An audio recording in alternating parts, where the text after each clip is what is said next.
All right, friends. We'll go ahead and start. So, last week, I spent some time in Minneapolis. As many of you know, I had gone there as one of more than 600 clergy who had answered the call from March, which is a multi-faith organization in Minneapolis that was inviting faith leaders from around the country to come to bear sacred witness to what was happening on the ground there, and to support the community by participating in the general strike and day of action that was called for Friday, January 23rd. And it was a sobering, but also inspiring visit. I was sobered and chilled, witnessing firsthand the experience of being in an American city under intense federal occupation. But I was also inspired by all the dedication of all kinds of people working to protect their neighbors in all kinds of ways. And even as it's becoming increasingly dangerous as ICE escalates the violence of their tactics there, it was clear that people are being protected because there are a lot of everyday heroes at work in Minneapolis. Well, today is the second Sunday in this series we're going to be engaging with at different times throughout the year that I'm calling Everyday Heroes. And in this series, I'm hoping to spend some time considering characters that have stories that we don't hear a lot. People who exist maybe outside of the center of the spotlight. These folks might not be preachers or prophets, but they're showing up in their own ways to embody their faith and model participation in the greater work of God. And my hope is that hearing these stories might inspire us and remind us that the work of the divine manifests through all kinds of people and projects. And in the era we're living in, I think we really need all of that. Now I'm going to say this, today's story is one that I found myself both drawn to share, but it's also a story that feels complicated to me. I find it both inspiring, and as I was studying it, also troubling. Still, despite the complexity of reading a very ancient story in contemporary times, I think that it's a story that can actually be resonant for us to consider in this moment if we're willing to read a little deeper and more creatively than where a surface level interpretation might take us. So my plan for today is to start by giving us some context for this story, to share the story itself, and then after that bring you into a couple of the common streams of interpretation that folks have often followed. And then finally, I'm going to share how the story's landing with me today, just days after returning from Minneapolis. Okay? So first, let's start with the context for our story. So today we're looking at a character who appears in the beginning of the book of Joshua. Now, Joshua is the book in the Hebrew Bible that describes the people of Israel moving into the land that would become their own with the help of the divine. So a couple weeks ago, we were looking at a story at the beginning of Exodus. And if we had kept reading about the Pharaoh in Egypt and his attempts to oppress the Israelites in his land, we would have encountered Moses, right? The story of the liberation of the descendants of Israel. Through lots of drama, Moses eventually delivers the people out of enslavement and into freedom. And after they're freed, God takes on the project of shaping this group of recently liberated slaves into becoming a people group, a group set apart for the divine in a particular way. And that process ends up with them wandering through the desert for 40 years before they're able to move into their promised land. But the book of Joshua begins as this 40 years is coming to a close. And the time of Israel establishing their homeland has arrived. Joshua is the man who takes over the mantle of leadership from Moses, and he's tasked with leading God's people into their promised land. Okay, you follow me? That's the context of where we're at in the story. So we're picking up the story at the beginning of Joshua chapter 2, starting with verse 1. Then Joshua, son of Nun, sent 2 men secretly from Shittim, that's their encampment, as spies, saying, "Go view the land, especially Jericho." So they went, and they entered the house of a prostitute whose name was Rahab, and spent the night there. The king of Jericho was told, "Some Israelites have come here tonight to search out the land." Then the king of Jericho sent orders to Rahab, "Bring out the men who have come to you, who entered your house, for they have come to search out the whole land."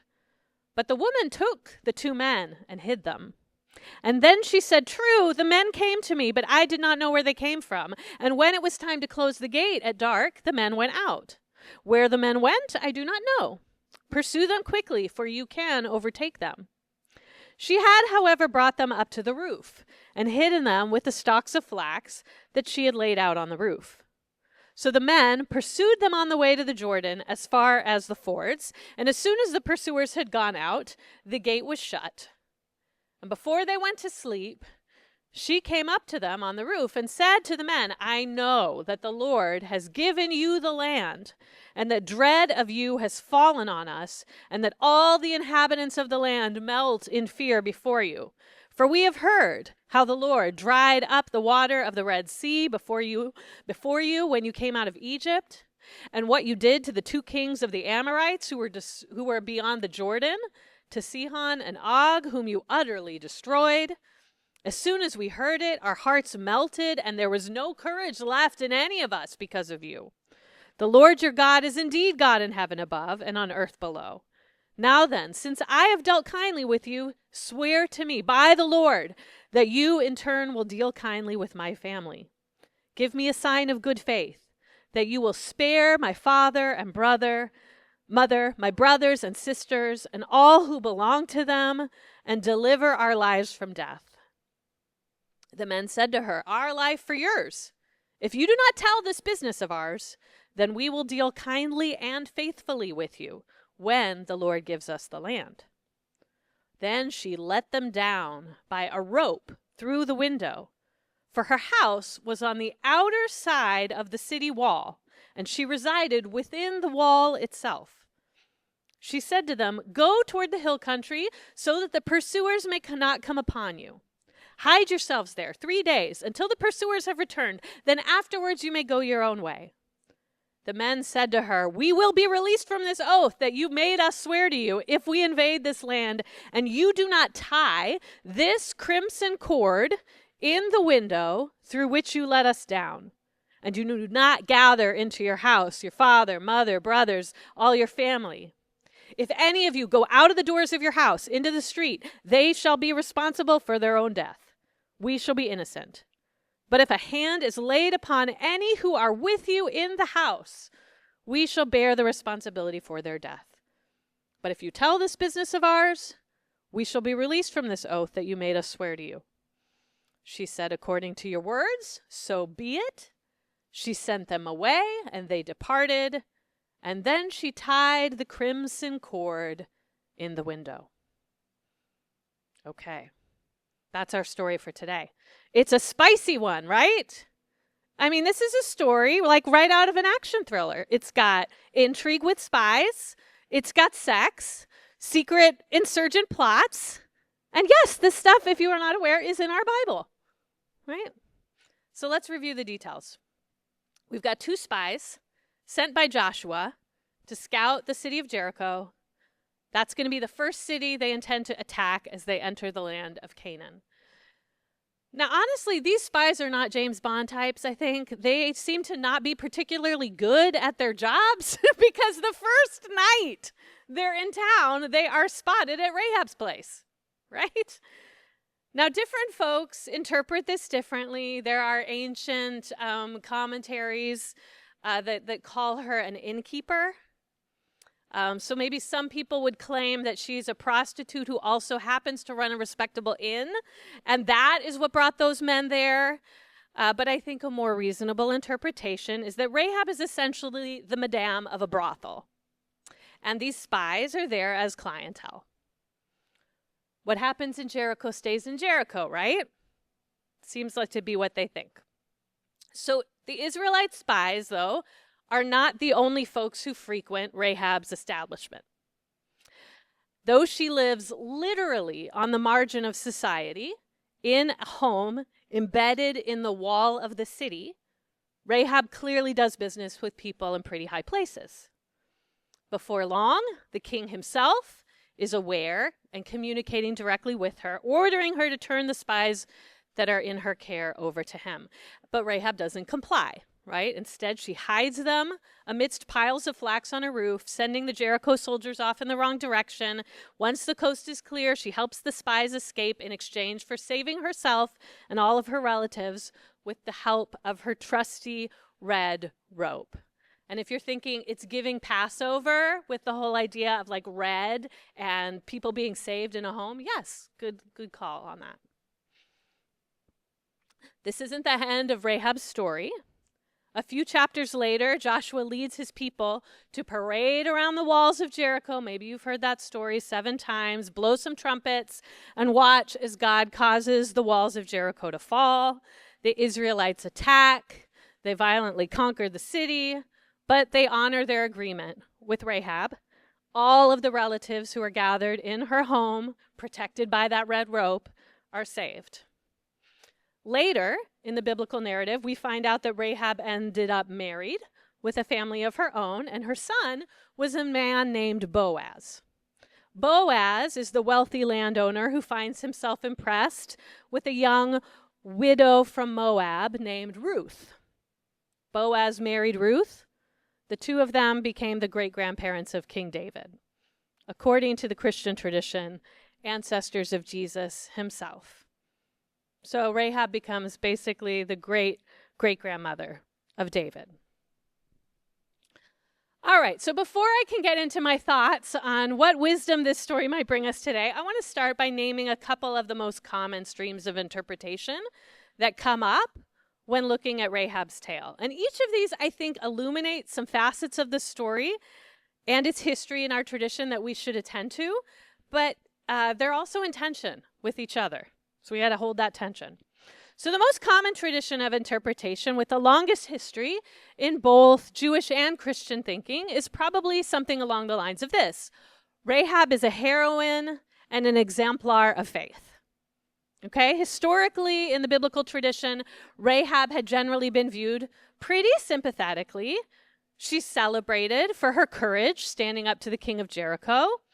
Her courage seems to be rooted, some would say, in deep faith and conviction that God is with the people of Israel and wants them to possess the land. Some conservative interpreters surely do look askance at her background as a sex worker, but they seem willing to forgive her past because they see her story as a conversion tale, right? So they celebrate her moving from immorality into righteousness, from pagan practice to genuine worship of the God of Israel. And multiple New Testament writings actually seem to speak of Rahab with some version of this interpretation. So in the book of Hebrews, in the New Testament, we have the author of Hebrews include her in his retelling of all these great acts of faith throughout Israel's history. So Hebrews 11, verse 31 reads, "By faith, Rahab the prostitute did not perish with those who were disobedient, because she'd received the spies in peace." Similarly, in the book of James, James also references her as a model of someone who puts their faith into action, saying, "Likewise, was not Rahab the prostitute justified by works when she welcomed the messengers and sent them out by another road?" Now, I don't love that everyone feels like they need to call her Rahab the prostitute. Like, really, friends? But I don't dispute that there's plenty to admire about Rahab in this story. She's clearly a gutsy, powerful woman. But there is an underlying issue embedded in the whole narrative in which Rahab's story appears. Because to see Rahab as an exemplar of faith often includes an assumption baked in that the righteous thing for someone to do in her story is to assist the Israelites in conquering the land of Canaan and essentially committing a genocide against the people of Jericho. So, is that something we should be celebrating? And that brings me to a second, much more recent stream of interpretation, which goes something like this. Rahab is a traitor to her people and complicit with colonizers. right? You can see it that way, right? In recent decades, as our culture has contended more and more with the violence and cultural erasure caught up in projects of colonialism and imperialism, folks have been taking issue in new ways with like the whole Joshua story. And that certainly includes Rahab's role in the story. So on a surface level, you could certainly say that the book of Joshua seems to be celebrating the worst evils of colonization. Campaigns of conquest, accompanied by a sense of divine right to violence and the erasure of indigenous people. And it certainly has been used throughout the millennia to justify those acts. Read from this angle, the story of Rahab feels much more problematic, right? Rather than being this righteous heroine, she could easily be read as a sellout, a traitor, willing to throw her people under the bus in order to save her own skin and the skin of her loved ones. So we don't have time today to get into all of the post-colonial debate around how to handle the whole book of Joshua, what to think about this part of our tradition, and so on. Although I will tell you, that is a big conversation, and it's kind of fascinating. It might bring some comfort to know that most academics in the field don't actually believe Joshua is intended to be literal history. Archaeologists can find no evidence for the kind of mass conquest of the land in the ancient world that Joshua's narratives seem to describe. But still, we can't deny that even if this isn't intended to be a literal history of how Israel came to be, these stories are still an important narrative part of our tradition. They're supposed to teach something about the people's relationship to the divine, and I think we're right to wrestle with what that lesson should be, right?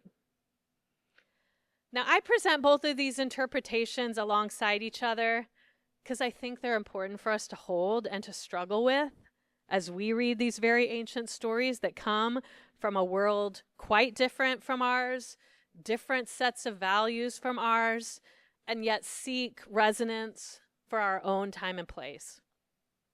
And personally, I think both of these interpretations have elements of truth, and I'm also aware that there are even other perspectives we could consider too. Like, how do we think about the fact that a person like Rahab would have had very little agency in either culture she would find herself in proximity to? Even if she saw a genocide coming, would she actually have any capacity to stop it, or simply to try to reduce harm by saving as many people as possible? How does our perspective shift when we notice that her story is written as history itself generally is by, quote, the victors, in this case, the people of Israel? If she was writing her own tale, might she have given us a different account? The complexity of all these questions could lead us to just shut down and say, we cannot get anything meaningful from this story. But I think a different practice is also possible. I think the ambiguity can also create space for a kind of sacred permission to be creative with the story. We can acknowledge the complexities. We can hold them, knowing that we don't actually need to resolve them. Even as we hold the questions, we can still draw inspiration from Rahab and her interaction with a difficult set of circumstances in ways that we could find helpful today. Which is why I now want to just take you creatively, in whatever way that you want to accompany me, into the things I'm noticing, looking at Rahab through this lens of my experience in Minneapolis, and appreciating her from that perspective as her own kind of everyday hero. So in Minnesota, I had the opportunity to witness a different kind of insurgent campaign from what we're seeing in this story. It was not an armed overthrow of a city. But there is an ongoing campaign of transformation seeking to take place there. You could say it's a struggle to shift through nonviolent means the reality on the ground. And like the walls of Jericho, bring down the walls or the infrastructure of violent authoritarianism. Faith leaders there are giving voice to the sacred calling that they see at work in this ongoing campaign. And as I look at Rahab from this place, I'm less interested in her as a participant in a violent conquest and more interested in her as a woman awakening to what she perceives to be the divine's unique inbreaking in her community and finding her place in that hopeful work. And from that perspective, I notice a few interesting things that I think speak to our current struggles. So the first is that Rahab responds to campaigns of violence with some crafty creativity. She responds to campaigns of violence with crafty creativity. Rahab is threatened with violence on every side. Okay, on one hand, she seems to see the writing on the wall that violence is coming to her home when the Israelites attack. And on another hand, she is likely risking violence against her and her loved ones from the king and his soldiers if it's discovered that she harbored the spies from Israel. But Rahab does not engage violently. She engages creatively. She thinks on her feet. She innovates. She weaves a story to protect the spies that the soldiers find plausible. She hides the spies in bundles of flax, which likely means that not only is she a brothel madam, but she also has a side hustle producing textiles, which is what you would have flax for in the ancient world. So she very likely crafted with her own hands that red rope that she hung from the window to help those spies escape. That same red rope which hung in the window would protect her own family when the battle came. From this perspective, Rahab literally crafted deliverance with her own hands. The woman was capable, creative, willing to courageously use her unique assets as a sex worker and a crafter and skills to take care of herself and her people, all while craftily subverting violent campaigns around her and participating in what she perceived to be connected to the sacred. So in Minneapolis, a similar kind of crafty creativity is fueling the nonviolent resistance work I had the opportunity to witness. Folks are innovating whole systems of mutual aid to cover a variety of tasks. Some of these are more public, like the patrols in cars and on foot that monitor ICE activity and are coordinated over signal. Those are the kinds of activities that Renee Good and Alex Preddy were participating in when they lost their lives. There are, of course, also more traditional protests and direct actions intended to slow down, disrupt, and bring greater awareness to the injustice of ISIS campaigns there, like the whole day of action, the general strike, and so on. But there are also quieter, less visible expressions of care being created each day, like these massive efforts to deliver groceries to people of color who feel unsafe coming out of their homes. Whatever your status, people of color often do not feel safe coming out of their homes because they will be harassed if they're seen on the streets. There are people providing rides to kids to school and other appointments. There are folks arranging play dates for the children who have pivoted to online learning and are stuck inside to keep their families safe. There are folks covering rent and other expenses for the folks who no longer feel safe reporting for work, and so on, and so on, and so on. And most of this mutual aid work is not being done by seasoned activists. From most accounts that I heard, a majority of the folks actually showing up regularly in these spaces and doing all these tasks are middle-aged and senior white ladies, many of whom are getting activated in a serious way for the first time. They're building all of this mutual aid infrastructure cleverly, craftily, creatively, adjusting and adapting their practices and tactics as federal agents adjust theirs.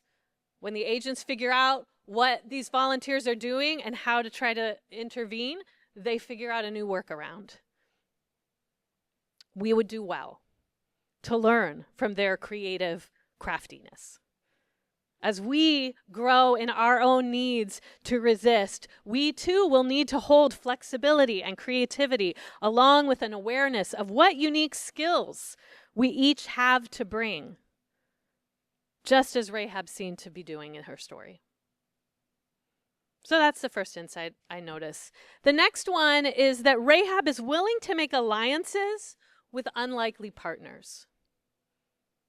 She makes an alliance with some unlikely partners. However we understand her motives, we have to acknowledge that Rahab does something unique in her story. She crosses cultural boundaries to make an alliance with some unlikely partners. And in Minneapolis, I was reminded that if we are to defeat a campaign of authoritarianism, we're also going to need to make space for some unlikely and even uncomfortable partnerships. So the first day we were there, a lot of our time was spent in training and preparation. And the training was in part practical preparation for potential actions on Friday. That was a small part of it. But most of it was actually exposure to the bigger framework that many community members are working from and getting trained in on the ground there. And they've been doing a lot of training on nonviolent resistance and non-cooperation in Minneapolis. And we were given a brief version of the curriculum they're working with. And the model of this kind of resistance is rooted in the work of political scientists Erica Chenoweth and Maria Stephan, as described in this book, Why Civil Resistance Works. Okay, this book came out in 2011. There's been some further work and other books since then, but I think a lot of that book is kind of anchoring a lot of the models that are being used. So Chenoweth and Stephan's work has examined campaigns to overturn authoritarian regimes throughout the world since 1900. And their work is perhaps most famous for what's come to be known as the 3.5% rule. That statistic that's been getting a lot of play on social media, stating that no regime has been able to hold on to power in a meaningful way if at least 3.5% of the population are engaged in an ongoing, sustained, nonviolent civil resistance. Now, to be clear, when that usually gets put out, it's when a No King's Day is happening, and we're saying 3.5%, maybe we got close, and like, fair, first a place to start. But the idea is not that a No King's Day would be enough, right? We're talking 3.5% of people engaging of the whole population in an ongoing series of non-cooperation, non-violent tactics.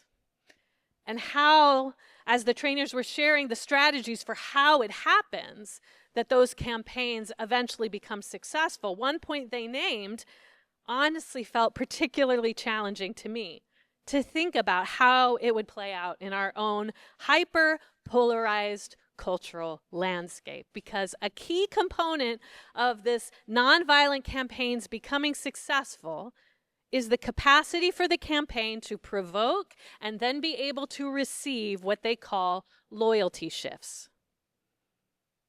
Loyalty shifts.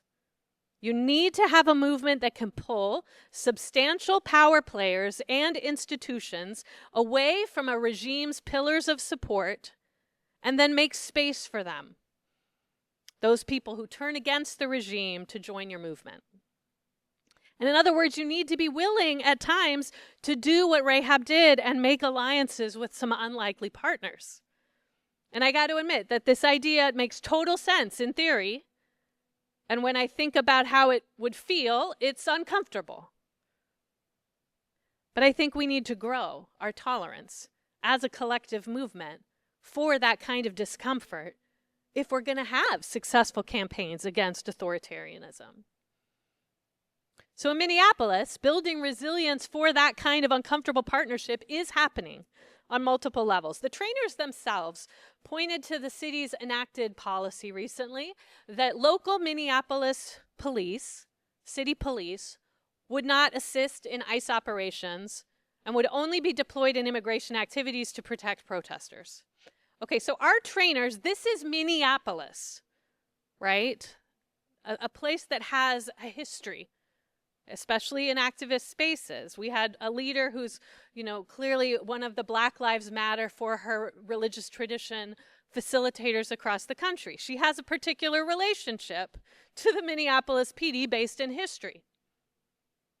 And yet, our trainers could celebrate this as a strategic win, even as they maintained their own abolitionist commitments that seek to reimagine a world without policing.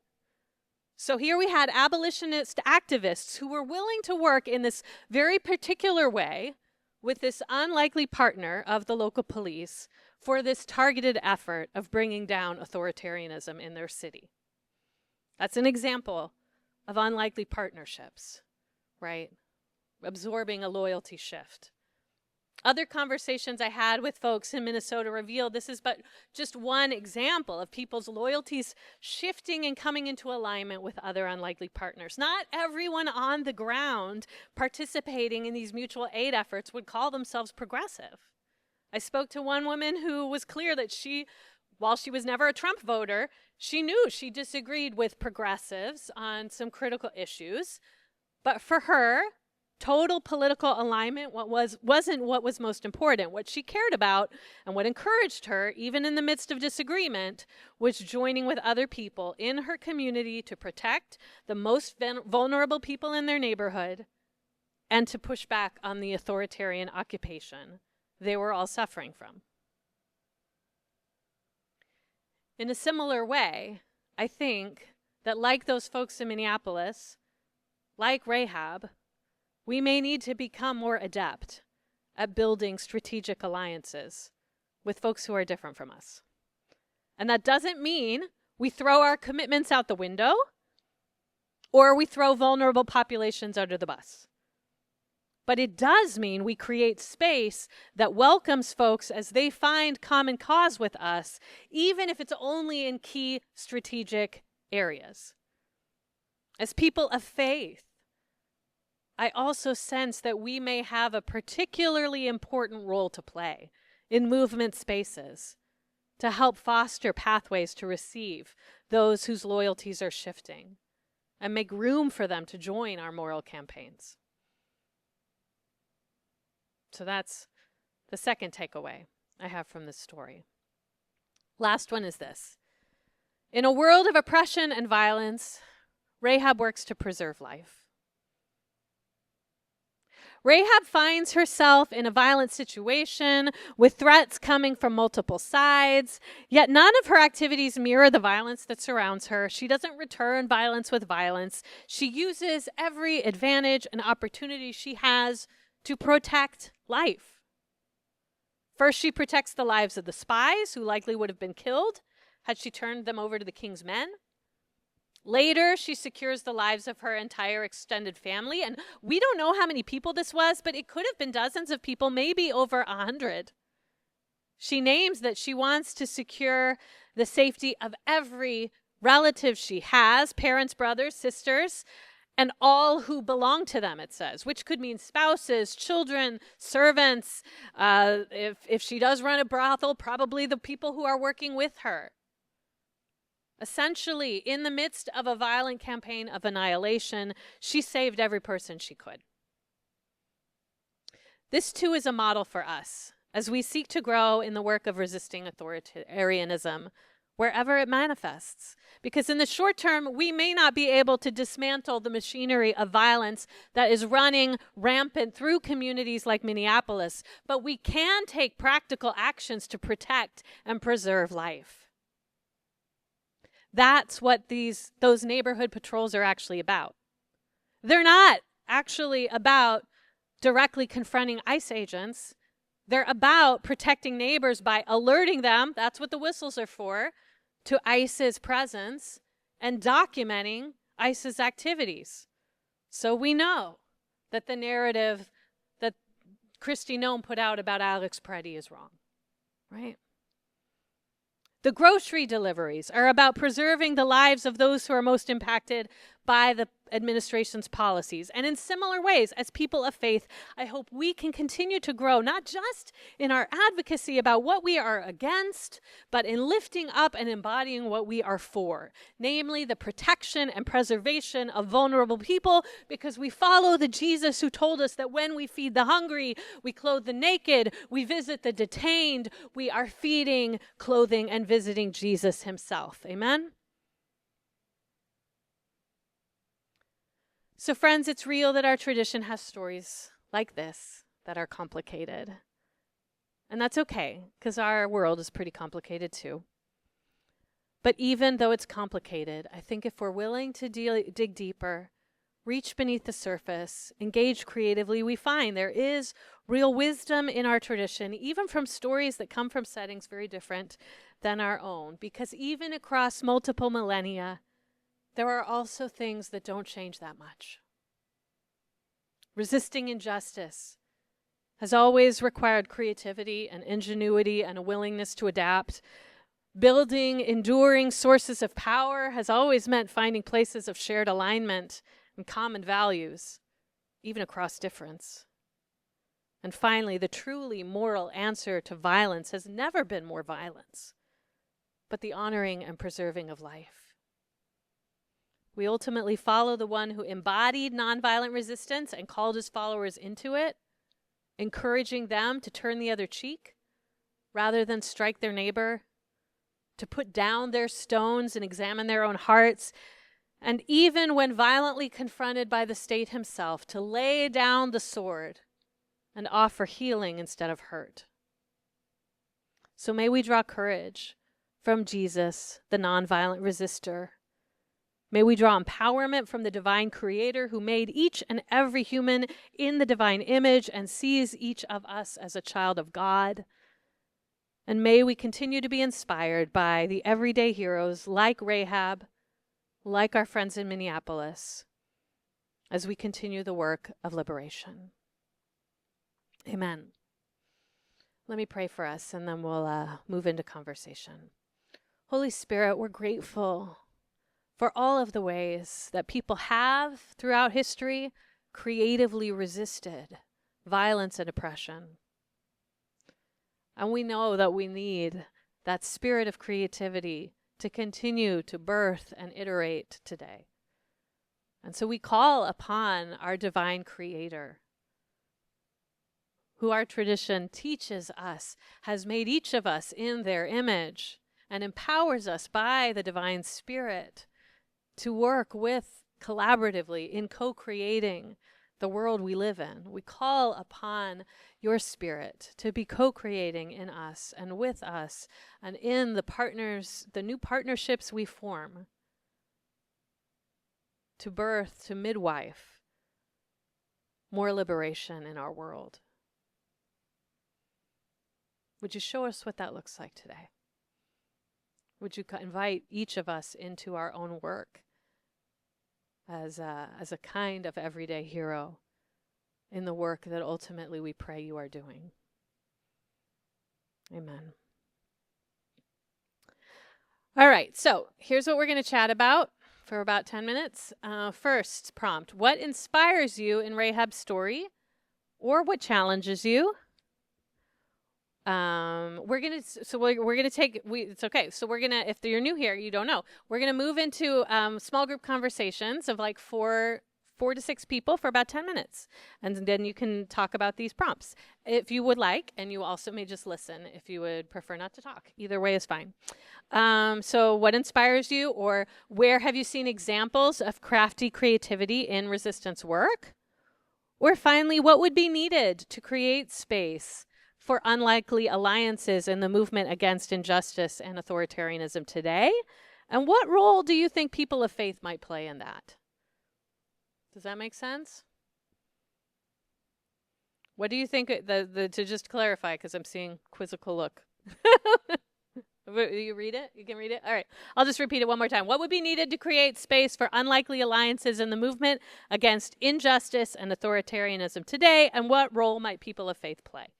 Any of that is up for discussion, or whatever's live for you. So 10 minutes, groups of 4 to 6, and then we'll come back and finish with worship.